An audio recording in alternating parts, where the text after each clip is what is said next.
and hello. Welcome back. We are doing our final bit of Women Making History, and today I'm so thrilled to be joined by Amanda Bonilla, who I have been gushing over since I saw you win at the Conexion event. I feel like such a weirdo. In like 2021, I saw you at IMS win an award through Conexion, and I was like, wow, like I want to meet her. I want to know her, and someday, like I want to like aspire to do the things that she is doing. And you were also recognized as one of Indy Maven's women to watch this past year. And I commented and I tagged you and I was like, someday I'll get to talk to her. And then you literally commented and we got to talk. And I feel like I've gotten to see so much more of you since then. And it's been such an honor and a pleasure getting to know you more and getting to see all the people you are impacting and just the way you bring women with you wherever you go, like no matter what it is. It's been so inspiring. So thank you so much for joining me today. Yeah, absolutely. Thanks for having me. I'm glad the universe brought us together finally. Girl, me too. I was waiting. But no, Definitely. this is amazing. So today we're going to talk about how you've made history. And I think one of those, it blows my mind the first time we talked, how I got to hear about what you've done and how I didn't even realize you have directly impacted me in so many ways. And I didn't even freaking know it. Um, it blows my mind. So you were at IEPY, you're at Ivy Tech now, but while you're at IEPY, you were spearheading so many different pieces that have made the campus what it is today. Do you mind sharing a little bit about that? Yeah, I think what's interesting when I think about my journey back at IUPUI, there's two parts, right? There's when I was an undergraduate student, and then I came back, right, as a professional like 10 years later. So when I was an undergrad student, I was involved in the Latino Student Association and had built really strong relationships with the Black Student Union. And at that time, there was no multicultural center. There was not a lot of programming that was happening for the various culture groups. The student organizations were really running the programming for the campus. And we were starting to notice that the funding models weren't great or equitable in terms of getting access to dollars for programming. And at the same time, I'd be remiss if I didn't mention the Black Student Initiative was happening, which was, the experiences of Black students on campus, the experience in the classroom. So they were organizing around demands for the campus to be more inclusive and more representative for the Black community. And as a young Latina who was also kind of going through her own identity development, like I grew up in a small rural space where I was very Latino at home, right? Like it just was, but had never really been in a space where I was able to learn about my culture or see it. Mhm. And so, as the Black community was really saying, representation matters, our experiences matter, I was like, well, hey, what about us? Right. Mhm. And I was in a sociology class with my first Latino professor, Dr. Aponte, rest in peace. And I learned about Cesar Chavez and I learned about the Brown Berets and I learned about all these, Latino movements that were taking place in the US. And I got really angry because I felt like this education had been hidden and I didn't even know anything about like myself or my people. I hadn't learned it. And here I was at, 19, 20 years old, learning it for the first time. And so my reaction to that was to create space and place for particularly Latino students. So what we started to do was say, well, hey, if there's an MLK dinner, why isn't there a Latino dinner? And why isn't there a Heritage Month? And why isn't there a space for us? And why isn't there? And so it was kind of like, if it's not there, build it. And I Mhm. feel like that has been the theme of my life is like, well, if it's not there, then build it.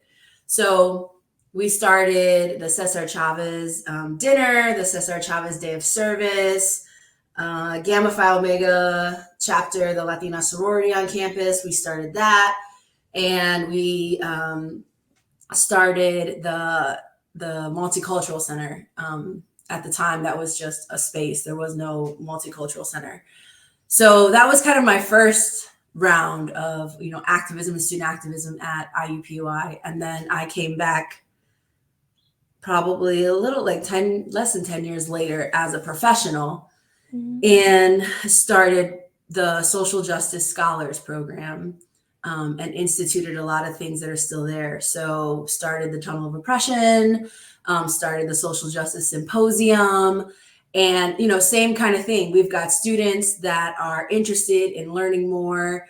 We want them to be highly engaged and worldly and competitive, right? And Mhm. so knowing that a lot of our students are coming from Indiana and they don't always have access to people that are different from them. And so that creates fear. So why don't we, in this educational space, create opportunities for them to have interactions with people that are different from them, learn to have hard conversations, learn to sit in their shit. Sorry, but that's what I tell the students, right? You got to learn to sit in your shit, have hard conversations, say why you're uncomfortable. And then, once you know better, do better. So Yeah. that was really kind of the foundation of my experience as a student and as a professional. Was I didn't see it, so I built it. Yeah, that's amazing. Okay, I feel like every time I talk to you, I just get more awestruck. I did not realize that MC came from you as an undergrad. That is Mhm. phenomenal. I think for those of you who are not familiar, IEPUI has a multicultural center where there are a lot of culturally led student organizations. I am a proud member of the Asian Student Union, the Filipino Student Association. I get some of the A's and the U's mixed up. Yeah. It was such a beautiful space, and it's a space for students who I think there's so much happening when you go to college. You are Mhm. leaving home for the first time for most Mhm. people, and you're Mhm. also no longer with people who very much pour into your identity and who you are. Like, you find a lot of who you are from the people you surround yourself with. Mhm. And to be on your own for the first time opens a lot of doors to who you could be or who you might be. And then to have this journey, like my cultural identity really started to come around when I was around more people that I could learn from and hear like what their stories were like and how like some of them were so similar to mine. And I also grew up in a very rural area where like I didn't have a lot of other friends who were like Mhm. going to the bailes on the weekend or like Mhm. eating as much white rice as we did at home. Like Mhm. there's just Mhm. like so many different things, and to have a space where you're able to grow in your identity, especially as you're figuring out like what you want to do for the rest of your life, that is in area Right. if you're listening to this on the podcast, and to Mhm. also figure out like part of what makes you who you are. Like when you were on campus, can you speak to what that was like and that immediate impact felt like for you and those you were with? Yeah, so it was actually twofold. On one hand, I feel like my connections with the Black community and the Black Student Union were really strong, and I was, almost tokenized as the brown girl in that space, right? And so that was a really interesting experience. It was a very loving experience. I learned about the intersections of our oppression and experiences, and really connected in with that community. In the Latino community, I learned the nuances, right? So there was a lot of privilege that I have as a fourth generation, Mexican American. My dad is Puerto Rican. So the immigration experience, the undocumented experience, the first generation navigating America experience was not, is not mine.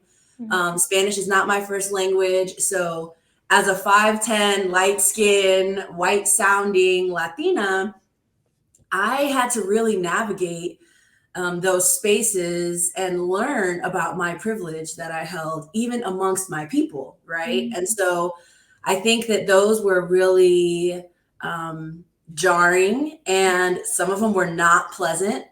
And others of them I like, hold forever. They make me who I am. I know now that there is opportunity and voice that I have that other people won't be able to. I know that people will listen to me that other people will not be able to. And so I think that's really where the fire started, right? Is like I can be this person who some people are more willing to accept than others. But then in other ways, right, gender, they're not willing to accept. And I'm intimidating because I'm almost 6 feet tall and all the things.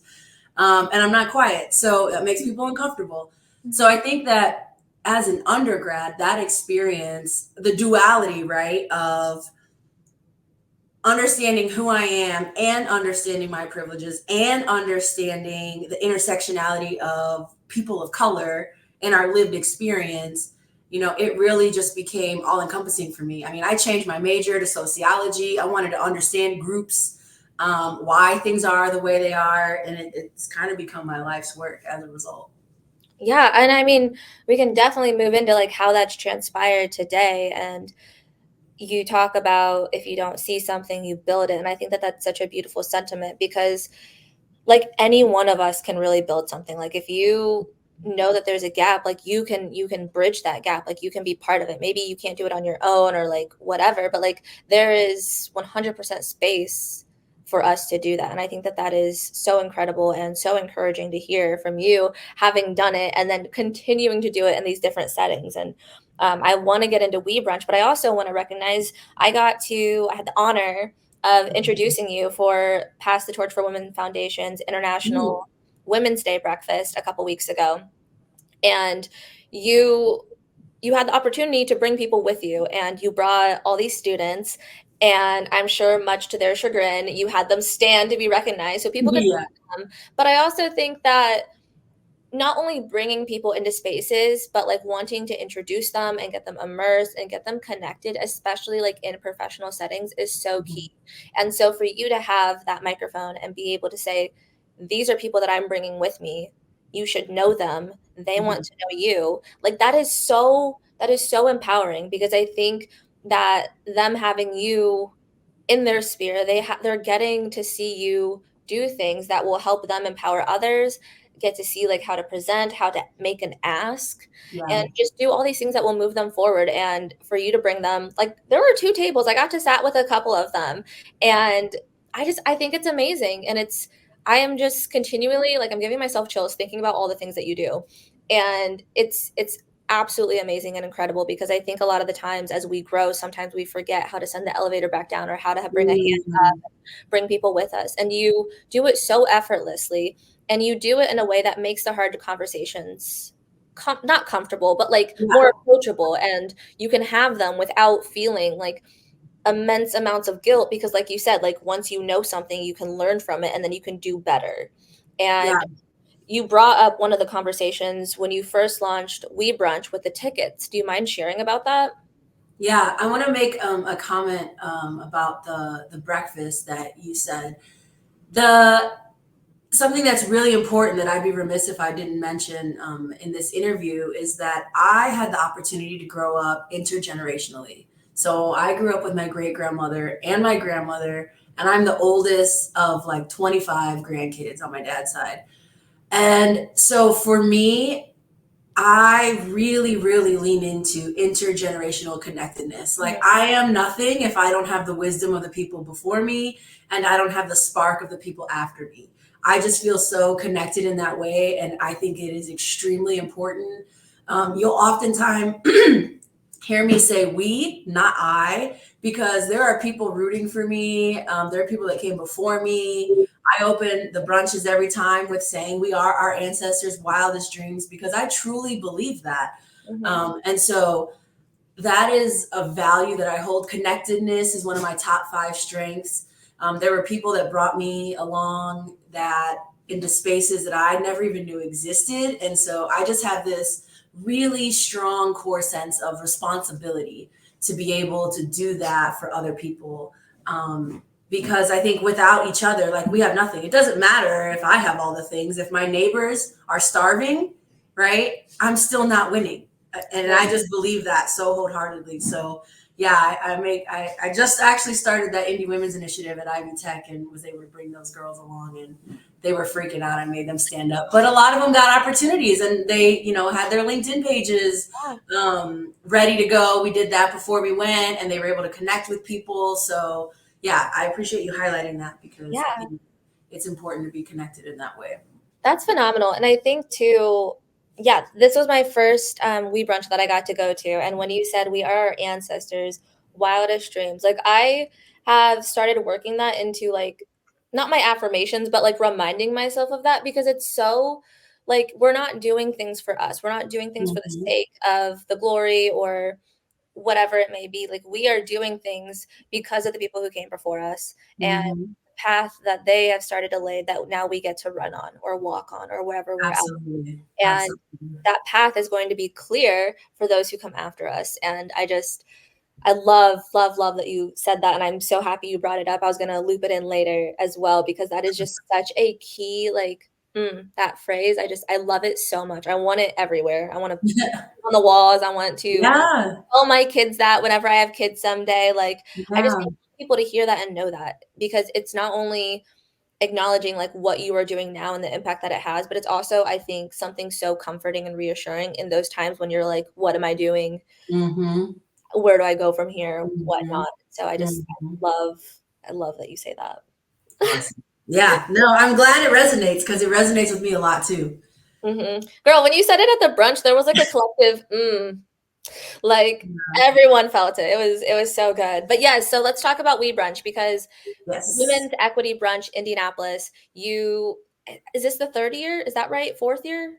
Yeah, we're going into the fourth year. Yes. And you guys rolled it out with a bang with the tickets that started a conversation. So please tell us all about it. Yeah, so at the time, my coworker, Denisha Posey, and I still remember, we were sitting in a room and she was talking about bringing women together and she started to name some people. And so she'd say, do you know so and so? And I would say, no. And then I would say, do you know so and so? And she would say, no. And we kind of had this moment where it's like, wait, we've been doing equity, me in higher ed, her in law, Mhm. for the better part of 10 years. We've been in the city for a long time and we don't even have close to the same networks. Like, where is a space where we can come together across industry as women, right, at the intersection of women and womanhood, and have these conversations? And we really hadn't found a space. And so I was like, well, let's just make it, right? Again, that's like, if you, that is my solution to problem solving. If there's a problem, let's just make a program. Yes. Um, and so her network and my event planning experience and the idea of bringing women together to talk about equity, but in a way that's also invigorating and empowering, right? It doesn't always have to be. There are times and places, right, to be. What's a good word? Like figuring stuff out in the trenches, like working really hard. But then there's also time to like strategize and have fun. And Mhm. coming out of the pandemic, we thought that was really important. And I was like, I just can't remember the time I've been around like a group of girlfriends and like took a deep breath, right? Mhm. And so we looked at pay equity in Central Indiana as our first issue. And I was like, why don't we stratify the ticket sales to mirror the cents to a dollar for Central Indiana for women compared to men? And so we were like, well, we don't know if this is going to work. We don't know if people are going to respond to this. People are going to get angry because white women make more than black women, and black women make more than Latino women, and Latina women make more than Native Indigenous women. And so the ticket sales were stratified based on race. Now, we didn't choose them for the people, right? Like, you got to self-identify how you wanted. Right. Um, and it was really interesting because to me, it was equity in practice, Mhm. right? And so we're not just putting up the stats, we're also implementing it. And so this is that kind of get comfortable being uncomfortable piece so that we can have these conversations. And some people were all about it. They loved it. They thought it was kind of moving from theory to practice. And then other people were not excited about it. And particularly those that don't want to be put in a box, right? Mhm. People that identify as mixed race, people that were, I don't see myself here. And we were like, we understand that that's the point, right? These are the boxes that society puts us in. And so what are we going to do about it? So it really opened up a conversation around pay equity just in our ticket prices for the first year. And we sold out in 3 days. So we had an idea, and Central Indiana responded. it was supposed to be a one time kind of coming out of COVID, and we've been doing it ever since. Yeah. I mean, I feel like it is something that so many people look forward to. And it's such an amazing event because I feel like people come to it, especially when you set it up, like from the point of getting your ticket to the event and Hmm. having the conversation already teed up, it brings people into the space, I think, with a different mindset Hmm. and being able to show up as their full selves because they know that, like, that is the conversation that's being had. How do you show up for your full self and, like, be compensated ac adequately and all these different things.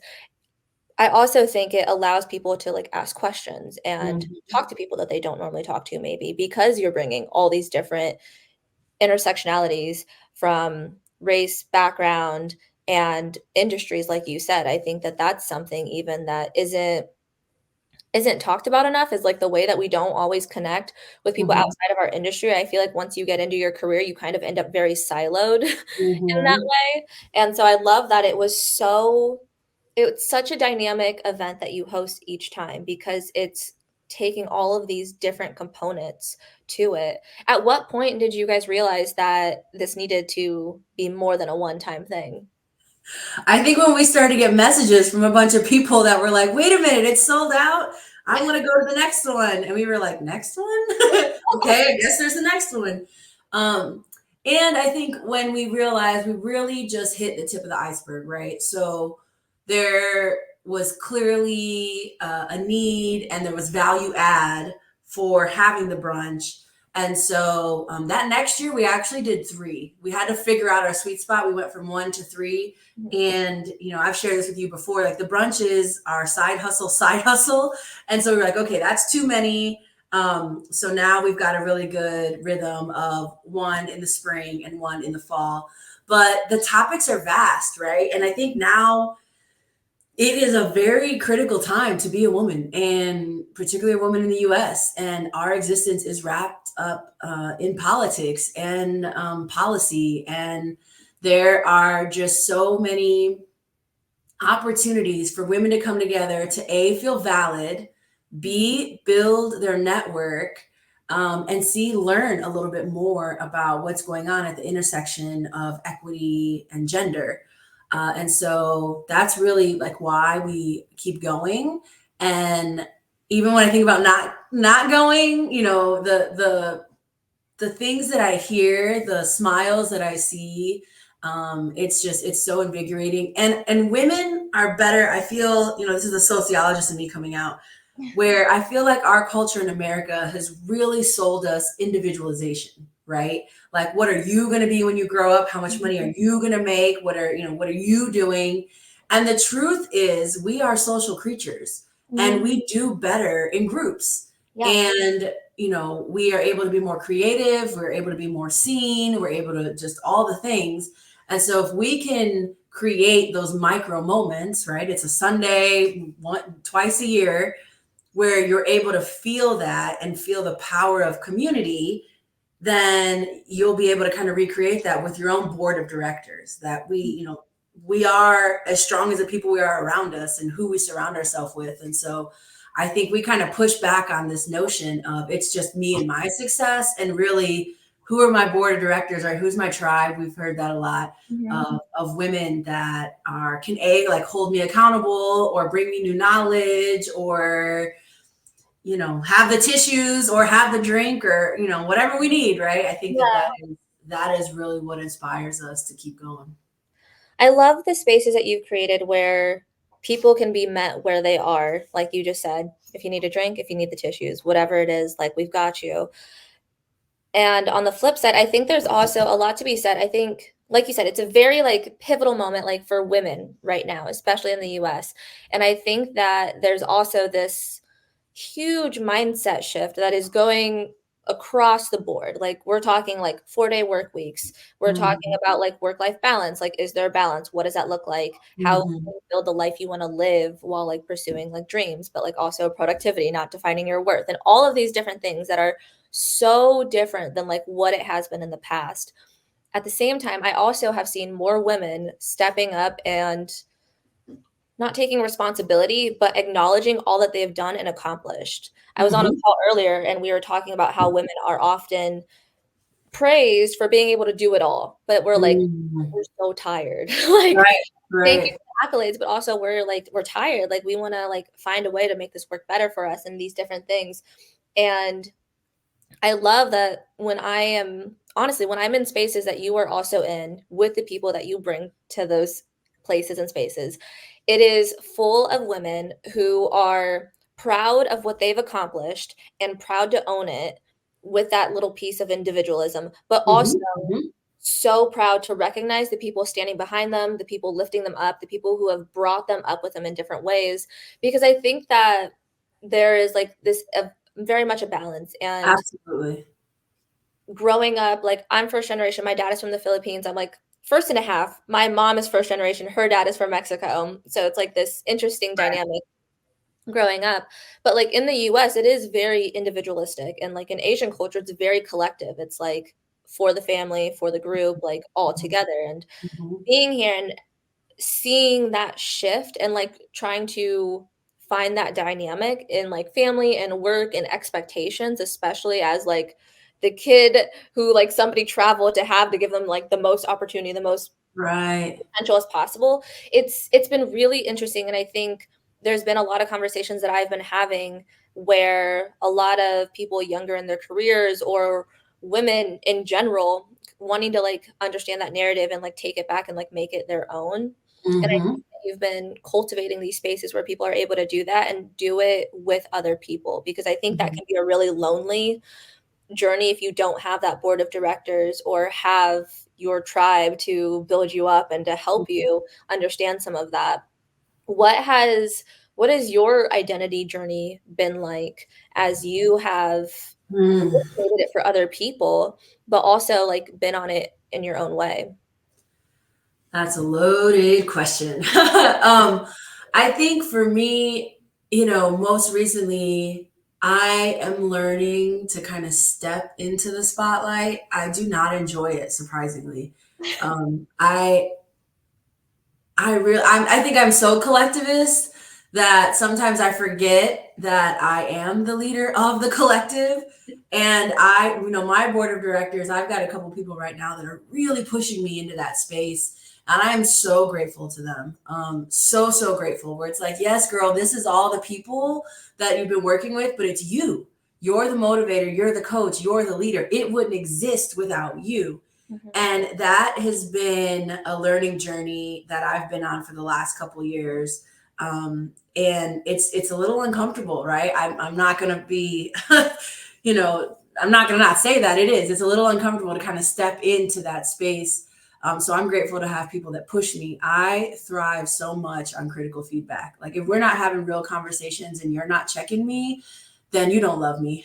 I believe so much in like I used to say this all the time when I worked in facilitation with students, um, is love tugging, which is like I'm giving you feedback. I'm telling you about these missteps or I'm telling you about this stuff because I care about you, Mhm. not because I just want to see you fail. And I think that's really powerful. So for me, the identity journey is an interesting one. So my dad's Puerto Rican, my mom is fourth generation Mexican.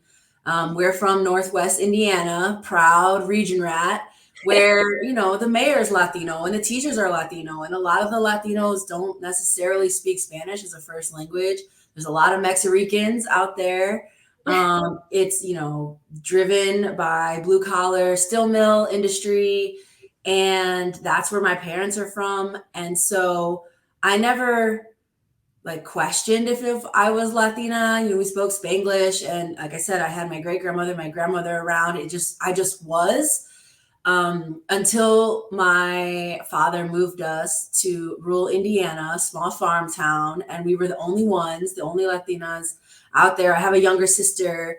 And I think the way that we looked matters, right? Like Mhm. I'm tall, light, and I have straight hair. My sister is shorter, petite, darker, really kinky, curly hair. And so the way that we experienced our first couple years there was when I first realized I was different, right? Mhm. Um, And then I went to college and people had all these expectations of me, right? I'm the only Latina in the space, but I had always been the only Latina in the space, but people didn't focus on my ethnicity Mm. until I went to college, right? It was really like, well, tell us about your foods and tell us about your culture. And I was like, what? So it was very interesting. I was an athlete. I don't know how many people know this, but I actually went to school to play volleyball. I went to a Division II college in Fort Wayne. Shout out to St. Francis. Hey. Yeah, I just went to school to get out of that small town, right? And the coach was Puerto Rican. So he knew how to really navigate my father to kind of let me go. I'm the oldest child, I'm the first grandkid. So everything in my life, I'm the first and the only, everything. And so I went to school to play ball. I didn't go for any other reason. And in that space, I started to like want to learn more. And I started to also get a little angry at my parents. I Mm. feel like in Northwest Indiana, there's this like assimilation for survival that has happened. And so, like, we lost language. Mhm. Spanish is not my first language, but then when I'm in these spaces, everyone expects me to act and respond and do certain things. And I actually didn't know how to do that. Mhm. And so I went on this identity journey of recognizing that part of the assimilation for survival through the generations of, my family was to lose that language, was to lose that accent so that it didn't bring attention to them while they were in school. My grandma tells stories about that all the time. They would get in trouble for speaking Spanish. And Oh, so they didn't want their kids to have to deal with that. So for my mom, Spanish was the language that they spoke at home only. okay. And so then for us, we didn't really speak it at all, right? And so you can see how the loss of language and culture, um, while frustrating for me as the recipient, is actually a form of survival from them. And so that's part of the identity journey that I think was really the most enlightening, in my formative years in college and as a young professional, and then kind of stepping into that as an adult, right? Like, Yeah. I now know the history of it, I know the why, I've done the work. And so I am who I am, right? And I feel like as I'm getting older, you either like it or leave it. That's it. No, I love that. And I think there's so much being where we are now compared to where we were, like in terms of like understanding, even because I Mhm. feel similarly. Like I grew up and I was like, man, I could have spoken Tagalog and Spanish, and out here I am struggling to roll my R's. Like, Yeah.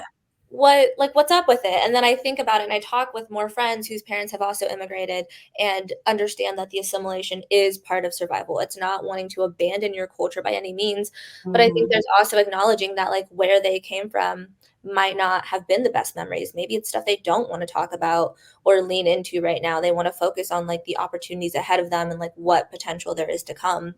Exactly. I think especially as I've gotten married and I'm adding this other person to my identity and adding my identity to his, like we've talked a lot about that. I married a white Mhm. man and I'm like, I want our culture to be present. And like a few years ago, we started celebrating Day of the Dead and we do it every year. And this year we brought his parents in to like show it to them and like have the Mhm. conversation. And I love how much there are so many different ways to keep your culture in your home, in your identity, Mhm. in and outside of the home. And I love seeing people do it in their unique ways and also the ways that a lot of us who have been learning our identity are able to come back to our parents with empathy and more understanding and Absolutely. help them get back into it.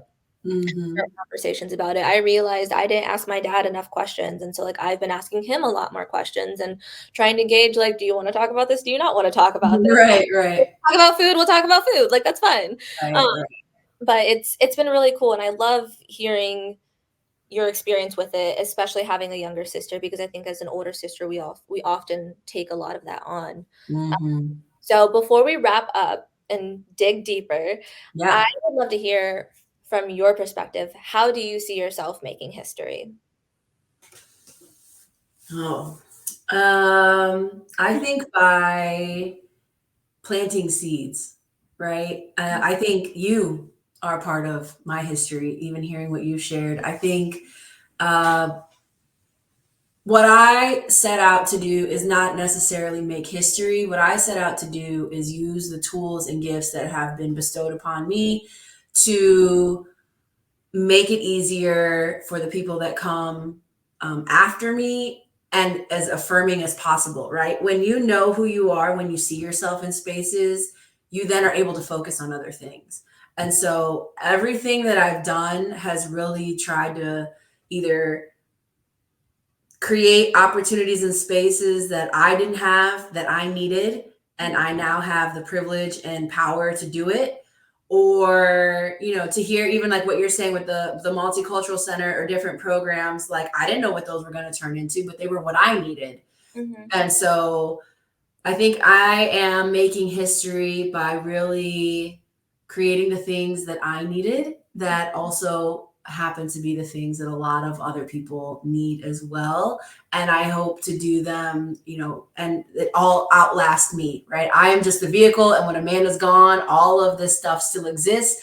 All of this stuff is still useful for students, for women, for the city, for Indiana, and just really trying to lay that foundation and plant the seeds so that once I'm gone, the garden is going to be beautiful. I think it's beautiful now, even like while you're here. So please enjoy it. There it is. No, this has been amazing. This is awesome. Thank you so much for sharing. And for our community who wants to keep up with you, how can we do so? Yeah, LinkedIn's probably the easiest way. It's my full name, Amanda Bonilla. I'm on LinkedIn, so I reply to all the messages and all the things. So I would say that's probably the easiest way to get a hold of me. Awesome. And then if you're interested in attending any of the We Brunch programming, how can we do that? Yes, WeBrunchIndy.com. That's where all the information is. We have another brunch coming up in October, the first Sunday of October, talking about women in the workplace. So ticket sales will go live in early fall. We're also going to be having a happy hour this summer in partnership with the Indy Equity Collective. So be on the lookout for more information there. But probably the easiest thing, Instagram, our We Brunch Indy Instagram has a lot of information, or the website itself. Amazing. Thank you so much again for joining. And if you want to dig deeper with Amanda, be sure to head over to our Patreon where you can save a seat. Thank you.